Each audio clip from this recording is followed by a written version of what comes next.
Bonjour à tous, bienvenue dans cette vidéo pour l'événement organisé par Cut2You pour le mois de décembre qui vous propose sur le blog tous les jours une réalisation avec des fichiers de découpe en rapport avec Noël. Donc là j'ai choisi le fichier dont vous avez vu la petite image s'afficher qui s'appelle Tree in a Jar. C'est cette petite arbre de Noël dans un pot. Donc j'ai utilisé la collection de Crate Paper de l'hiver dernier. J'ai oublié son nom. Voilà, comme ça c'est fait. Et puis je suis venue donc découper avec ma caméo le fichier en quatre fois sur du cardstock blanc. J'ai beaucoup réduit évidemment le fichier pour me permettre de l'avoir aussi petit. Je viens donc là mater mon cut file avec du papier imprimé. Donc je fais attention au sens dans lequel je veux travailler. C'est pour ça que j'ai dessiné. Alors j'ai repris la forme de mon sapin sur un papier vert. Et en fait c'est le bloc de papier de Crate Paper. Donc ce sont des papiers seulement imprimés en recto. Donc je viens mettre mon fichier de découpe, je viens retracer le contour de mon sapin, puis là je le découpe avec mes ciseaux de précision, et puis je vais faire ça pour tous les sapins. Ensuite, voilà, je viens le poser pour vérifier que tout va bien, et je vais venir coller ensuite tous les éléments. Pour le bouchon du pot et le fond, je vais faire ça sur une chute de papier pailleté. Donc c'est toujours la même chose, je viens reproduire, un peu comme quand on décalquait sur les fenêtres quand on était petit ou alors quand on utilisait du papier calque. Je viens reporter la forme de mon fichier de découpe sur le papier pailleté. Je vais habiller donc chacun de mes petits pots de la même façon. Je vais juste changer les papiers imprimés pour les sapins. Et j'aurai après donc maté tous mes cut files. Donc vous avez sur le blog des interprétations chaque jour avec des cut files de Noël. Vous avez sur le site de Cut2You, je vous mettrai les liens en description, une offre de, je crois, 80% de remise sur les cut files. Donc n'hésitez pas à aller voir si vous avez une machine de découpe. Vous avez aussi la boutique Etsy pour Cut2You. Je crois que la remise ne peut pas s'appliquer sur la boutique Etsy. C'est trop compliqué à mettre en œuvre. Donc c'est vraiment sur le site qu'il faut se rendre pour avoir toutes les infos. Donc là, j'ai découpé 2 bandes de papier que j'ai déchirées pour habiller le haut de ma page. Donc je les ai superposées toutes les deux et puis je viens les coller sur mon fond de page. Donc tous les papiers viennent de la collection Crate Paper. C'était peut-être bien Snowflakes ou quelque chose comme ça, il me semble, cette collection, son nom. Et j'ai donc organisé mes 4 découpes en bas comme une frise, voilà, une sorte de frise qui va venir en alignement dans le bas de ma page, comme un petit jardin d'arbres de Noël en pot. J'aimais bien beaucoup ce cut file. Je sais pas, il m'a interpellé. Je l'ai tout de suite bien aimé. J'aime bien l'idée du pot, tout ça. Voilà, ça me plaisait bien. Je sais pas, vous me direz en commentaire s'il vous plaît aussi. Moi, j'aimais bien ce design. Au départ, je n'avais pas fait le fond du pot, donc je viens le remettre ici. Donc voilà, c'est pas très très long, les formes sont assez simples. Après voilà, c'est un petit peu de précision pour venir coller à chaque fois. Mais là, on est sur des formes très simples à détourer ensuite, donc c'est assez rapide quand même. C'est pas un cut file trop compliqué à mater. Donc après, je viens coller chacun de mes pots sur mon fond de page. Alors là, c'est un jeu de colle aussi avec... là, j'ai utilisé un stylo colle pour les toutes petites... les tout petits montants, là, les tout petits bords du pot qui sont vraiment très fins. Mais sinon, après, j'ai pris de la colle liquide standard. Voilà, bon, j'applique bien parce que c'est vrai que comme il y a des toutes petites parties pour pas que ça se décolle et que ça s'abîme après si je manipule la page. Mais voilà, ma frise d'arbre de Noël est organisée. Donc là, j'ai tout collé. J'ai choisi deux photos, enfin j'ai choisi la même photo que j'ai déclinée en couleur et en noir et blanc. Et je vais mettre la première sur un morceau de carton assez épais pour donner du volume par rapport à la photo noir et blanc que je vais laisser elle directement coller sur le fond de page. J'aime bien cet effet-là, d'avoir la photo couleur et noir et blanc qui se superpose et jouer sur le volume. Là, j'ai utilisé un carton assez épais. C'est des chutes de carton, de mini-albums en général. Hein. Je garde mes petites chutes dans un sachet et puis je m'en sers comme ça pour venir renforcer et donner du volume sur soit des photos, soit des embellissements.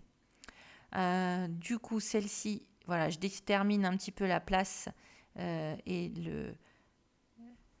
le sens de la superposition. Et puis maintenant que c'est déterminé, je vais venir coller ma première photo, la deuxième par-dessus, pour avoir mon effet volume. Si vous êtes intéressé par la promotion des cut files sur le site de Cut2You, attention à la date. Je crois jusqu'au 25 décembre, mais c'est 25 décembre, heure australienne. Ils sont 24 heures avant nous.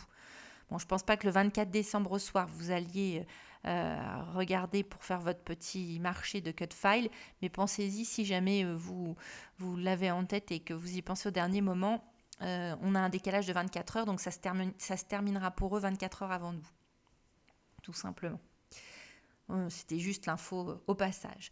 Donc du coup, j'ai utilisé là les embellissements de la collection de Crête Paper, donc des die cut, des stickers. Donc là, j'ai choisi un die cut que je monte sur mousse 3D pour me donner un peu de volume aussi. Donc là, c'est du rouleau de mousse 3D tout simple.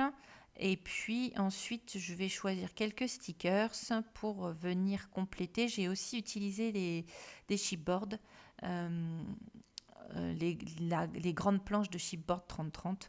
Donc là, cette collection-là, pour moi, je ne sais pas si on en trouve encore en stock.